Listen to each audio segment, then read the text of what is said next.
First thing we could look at for a backhand throw is grip. For a backhand grip, the disc rests in the palm of your hand. Underneath the disc, put your four fingers up against the rim, tucked up, your thumb up on top of the disc. You'll find the ridges on the top of your disc. Your thumb can be on top of those ridges.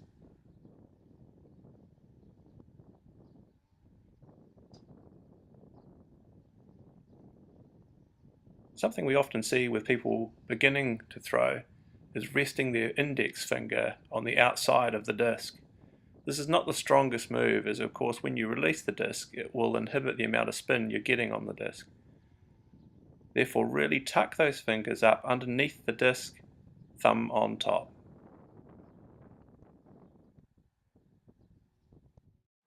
This video is going to concentrate primarily on short to medium backhand throws. And it's going to look at the basic mechanics of your legs, your core, shoulder, elbow, wrist, and your head. If we start with legs, standing behind a line is a really good gauge, just as it was with the forehand video. As you come across yourself and not forward, you'll see that your foot lands slightly facing forward, and this really helps you with your balance when you throw. Stepping across yourself also opens up more of the field. You can throw onto the open side, straight down the field, or onto the break side with ease. Short to medium range throws require less power, and so you don't need to use as much of your core as you would on a longer throw. You're looking to use your shoulder, your elbow, and your wrist with a nice relaxed motion. This can also be really helpful for your accuracy. Fewer parts of your body moving, a lot easier to control where you're throwing. Frisbee is no different from many other sports. The requirement to keep your head nice and still when you're throwing is really important, be it forehand or backhand. You want to keep looking down the field so that you can see what the player that you're hoping to receive the disc is doing.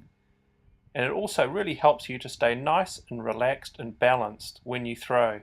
So when you're throwing, try to keep your head upright and facing wherever you're trying to throw. Just as we did with the forehand throw video, it can be really hard to think of a lot of things at once when you're learning how to throw backhand. And so this exercise just tries to help you get into the right position with your feet.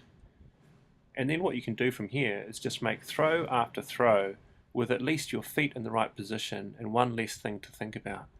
At the end of each throw, again, you should be able to stay nice and balanced, not falling forwards or backwards. In troubleshooting, we're going to look at some of the common problems found in the backhand throw. The first problem we're going to look at is moving your head as you make the throw. Two main problems with this. The first one is that you lose sight of the target or lose sight of where you're trying to throw. This can become a problem if your target or your cutter changes direction as you're making the throw. The second problem with looking away as you make the throw is that so much of your balance is focused in your inner ear that moving your head can really affect your balance. And this is really profound when you get tired and you're far more likely to make a mistake with the throw. We spoke earlier in the video about pivoting across yourself and not forward and having your plant foot landing facing slightly forward. And we said that this generated a nice solid platform from which you can make a good throw.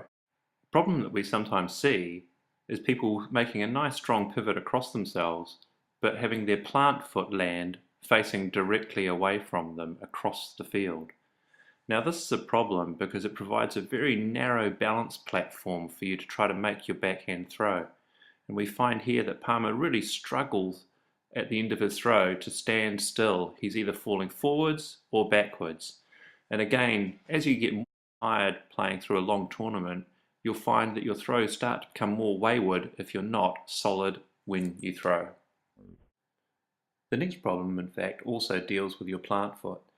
And here we see that Palmer's plant foot lands facing backwards instead of slightly forwards. Although this might feel quite stable, you are severely restricting your ability to move your hips and your core. And so throwing short throws is still possible as you're using more of your arm. Throwing longer throws where you really need to engage your hips and your core will become very difficult. The problem we sometimes see with people throwing into the wind is the idea of pinching off the throw. In an effort to get more spin on the disc, at the end of the throwing motion, people try to get more flick by pulling their arm back. Two main problems with this. The first is that it's actually very hard to get a low release and also an inside-out release. It's more likely to release flat and to roll over. The second problem, as Palmer correctly noted, is that actually your release point is very close to you, and therefore you're far more likely to get blocked by your marker. A quick recap for backhand. First, your grip. 4 fingers under the rim, tucked up with your thumb on top. Standing behind a line can be a really good visual aid. Pivot across yourself with your plant foot landing slightly forward. Gives you a really good strong platform to throw from. Short to medium range throws require less core, less hip, more arm, your shoulder, your elbow, your wrist, and a nice relaxed throw. And for short to medium range throws, the fewer parts of your body that are moving will greatly increase your accuracy. Finally, remember that a lot of your balance is in your inner ear, so keep your head nice and still, looking down the field. That way you can see what's happening, see if anything is changing as you're making your throw.